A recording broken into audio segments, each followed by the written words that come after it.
Hey everyone, we're Team L25 and our project name is Uncorrelated Track Processing. Our project is a continuation of a graduate student project led by the Air Force Research Laboratory, which has then been passed down to our current sponsors, Louis Case from the Space Domain Awareness Tools Application and Processes Lab, Dr. John C. Klein from the MITRE Corporation, and then Melissa Hills from the Virginia Tech Applied Research Corporation. And so going on to the next slide to introduce ourselves, my name is Kyle Gowling, and I'm part of the OpenEvolve integration and development side. I'm Ezra Stone. I was also part of the OpenEvolve integration and development team. I'm Aaron Nogas. I was an uncorrelated track processor researcher and developer. I'm Ruben Dennis. I was also a developer and researcher for the UCT processor. I'm Arla Berkey, also UCTP developer and researcher. All right, so going on to the next slide, this is our table of contents, and this is what we will be going over today, where Chapter 1 introduces our problem, Chapter 2 is our proposed solution and minimum viable product, and then Chapter 3 is all of our development and research that we've done for our project. And so I'll pass it off to my colleague Aaron here to explain to you what Chapter 1 is.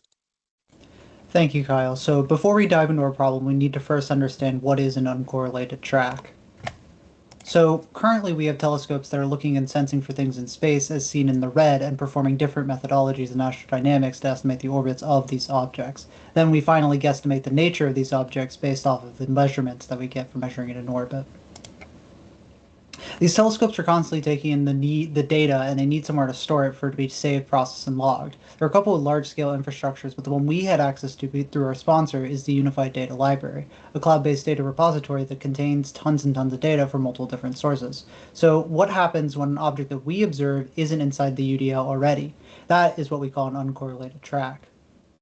Here's an example of 4 satellites in orbit that we know their location of because of the UDL. Here in the red X's are the uncorrelated tracks that may or may not be malicious objects, and as you can see, the red X's are underneath the satellite paths, which means they could be the satellite at that given point in time, or alternatively, a malicious object using the cover of the satellite to stealthily move in orbit.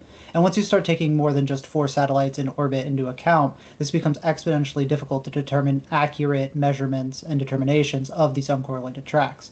This problem currently has no known solution. To approach this problem, the previous graduate team created this benchmarker where they take data from the UDL, they feed it to the processor they would develop, evaluate the processor's performance, and improve upon the processor iteratively. To assist in this, our team was tasked with researching OpenEvolve, and I'll pass it back to Kyle.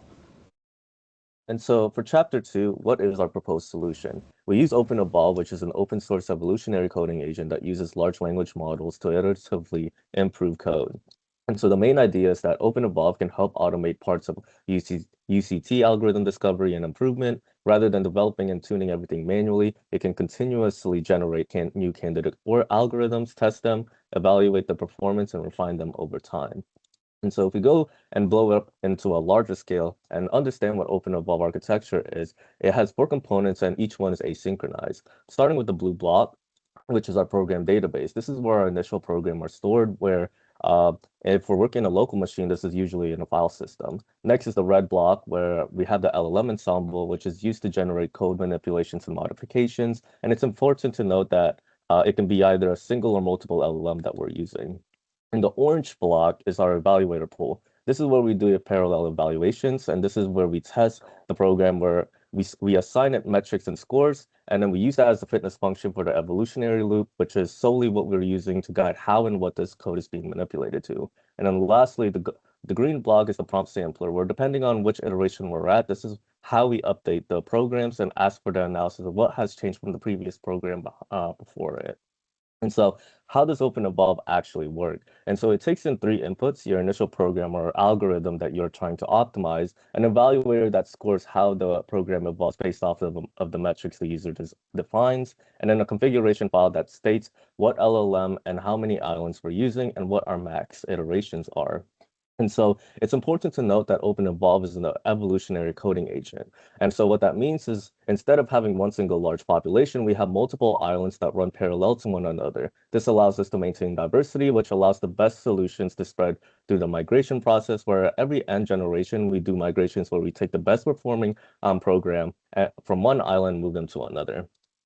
And so now that we understand what uncorrelated track and processors are and what our proposed solution and how it aims to minimize these complexities using OpenEvolve, what is our minimum viable product solution?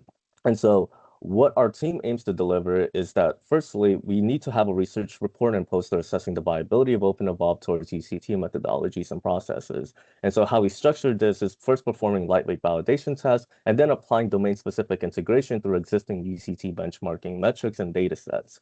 In addition, we built an analytics console that gives real-time insight into the optimization process, which allows the researchers to see when performance peaks, when it starts to decline, and how the evolutions of the code changes over time. And so this improves the transparency and makes the process a lot easier for the researchers using OpenEvolve in future development.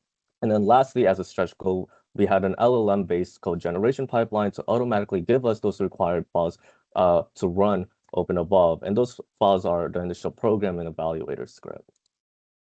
And so for chapter 3, we'll move on to the more technical side of things. In the next couple slides, we'll go through the research and development work, which includes dataset preparation and the development of the initial processor.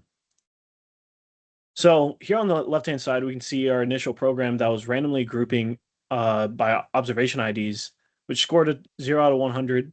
And then on the right-hand side, we can see an evolved program that implemented a greedy nearest neighbor track association and scored a 54 out of 100. And so building off of that testing, we developed a better grouping logic where we were first making small tracklets on a small time window and angular prediction, and then we merged those tracklets into a longer tracks as seen in the picture above.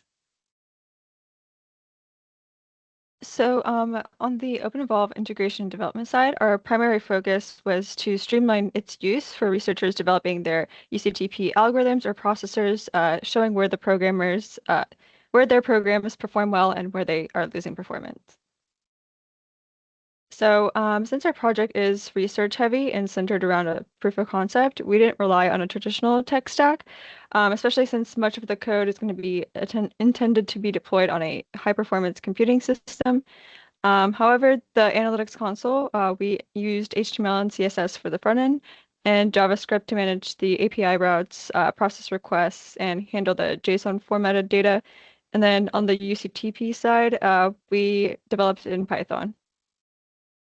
All right, now before doing a demo of the development, this is how our analytic console works. First, we take in the raw observation data from the UDL using the UCT API and feed that into our processor, while also feeding that data into the analytic console so that we can know what data we're using for the processor.